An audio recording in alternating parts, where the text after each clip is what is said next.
ఒక్క మనిషి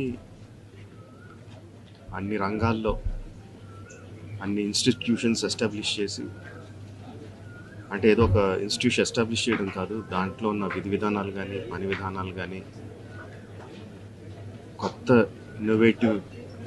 ఇన్నోవేషన్స్ తీసుకొచ్చి ఏ రంగంలో అడుగుపెట్టినా దాన్ని శిఖరాలకు తీసుకెళ్ళింది ఒక్క వ్యక్తి అండి.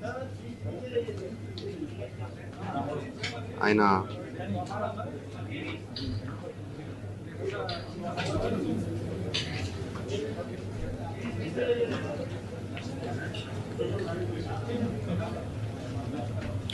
ఎంతోమందికి మార్గదర్శకంగా నిలిచారు, ఎంతోమందికి ఉపాధి కల్పించారు. అలాంటి వ్యక్తికి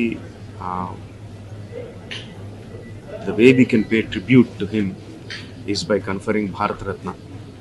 ఆయనకి డెఫినెట్గా ఇవ్వాలి. ఆయనకి ఇవ్వడం సముచితం అని రెండు రాష్ట్ర ప్రభుత్వానికి కేంద్ర ప్రభుత్వానికి కూడా మనవి చేసుకుంటున్నానండి. Thank you.